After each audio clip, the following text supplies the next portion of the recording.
आज की वीडियो में हम चर्चा करेंगे न्यूज़पेपर माइक कटिंग के विषय में। जैसा कि आप सभी को पता है, उत्तर प्रदेश शिक्षा सेवा चयन आयोग आपके असिस्टेंट प्रोफेसर की जो वैकेंसी आई थी, कब आपके फॉर्म भरे गए थे 31 अगस्त 2022 में। अब क्या है, उनकी परीक्षा कराने जा रहा है। जैसा कि अभी आपने 2-3 दिन पहले ही नोटिस देखा है, जिसमें आपको 9-10 फरवरी में क्या है, आपकी परीक्षा होनी है।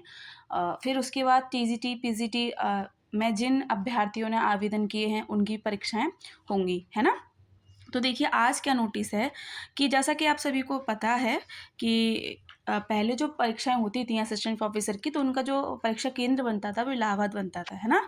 लेकिन अब की बार क्या है, थोड़ा चेंज देखने को मिला है। तो पढ़ लेते हैं। जैसा कि यहाँ लिखा है कि असिस्टेंट प्रोफेसर भर्ती की परीक्षा केंद्र अब दूसरे जिलों में भी होंगे। ठीक, तो अब तक केवल प्रयागराज में ही आयोजित की जाती रही लिखित परीक्षा, लेकिन अब क्या है, अब जो आपकी परीक्षा है आपके गृह जनपद या किसी अदर जिले में हो जाएगी। जो पीएच कैटेगरी के स्टूडेंट हैं उनके लिए क्या है, उनका गृह जो जनपद है वही क्या है, उनका परीक्षा केंद्र रहेगा। तो एक बार देख लेते हैं कि उत्तर प्रदेश शिक्षा सेवा चयन आयोग अशासकीय महाविद्यालयों में असिस्टेंट प्रोफेसर भर्ती के लिए 9 व 10 फरवरी को लिखित परीक्षा आयोजित करने जा रहा है। पहली बार इसके लिए दूसरे जिलों में भी क्या है, परीक्षा केंद्र बनाए जाएंगे। जैसा मैंने आपको बताया कि पहले क्या था, प्रयागराज में ही आपके ये परीक्षा होती थी।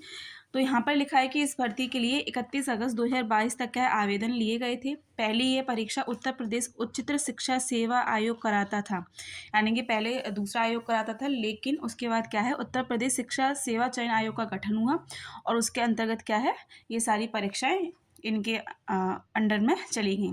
ठीक है, तो वही लिखा है कि नए आयोग में उच्च शिक्षा सेवा आयोग का विलय किए जाने के बाद भर्ती पूरी कराने की जिम्मेदारी अब उत्तर प्रदेश शिक्षा सेवा चयन आयोग के पास आ गई है। आयोग ने परीक्षा कराने के लिए सभी जिलाधिकारियों को पत्र भेजकर केंद्रों की लिस्ट मांगी है।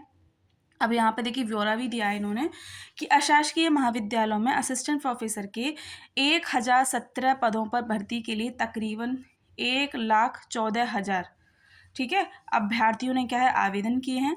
भर्ती 2 चरणों में होगी, जो आपकी लिखित परीक्षा है और फिर क्या है, आपका इंटरव्यू होगा। जब उच्चतर शिक्षा सेवा आयोग की भर्ती कराता था तो स्टाफ की कमी के कारण क्या है, आपका जो परीक्षा केंद्र था कहाँ कराया जाता था, प्रयागराज में।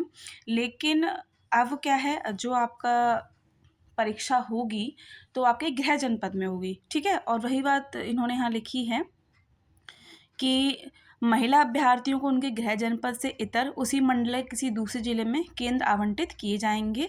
ठीक है, ऐसा भी हो सकता है जो जिन्होंने फॉर्म डाले हैं, है ना, फीमेल कैटेगरी से, तो उनको या तो गृह जनपद मिल जाएगा या उसी जनपद से अलग किसी और में क्या है, आपको अपनी परीक्षा केंद्र देखने को मिलेगा।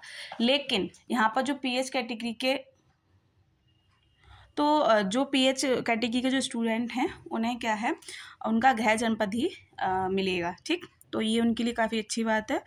भर्ती के लिए बड़ी संख्या में प्रयागराज के अभ्यर्थियों ने भी आवेदन किए हैं। गाइडलाइन के अनुसार पुरुष अभ्यर्थियों को प्रयागराज के बाहर किसी अन्य मंडल के जिले और महिला अभ्यर्थियों को जिलों से इतर प्रयागराज मंडल में ही किसी दूसरे जिले में आवंटित किए जाएंगे। देखिए क्या कहा गया है कि जो फीमेल हैं उनके लिए उनके ही मंडल में जो कोई ज़िला पड़ेगा उसमें ही क्या है, उनके परीक्षा केंद्र दे दिए जाएंगे। लेकिन जो पीएच कैटेगरी के स्टूडेंट हैं उनके लिए क्या है, उनका जो होम डिस्ट्रिक्ट है वहीं पर क्या है, परीक्षा केंद्र बनेगा। तो ये जो न्यूज़ थी आपको बतानी थी, पेपर की कटिंग में लिखी थी। तो आप सभी लोग अच्छे से तैयारी कर रहे होंगे क्योंकि अब ज़्यादा दिन नहीं बचे।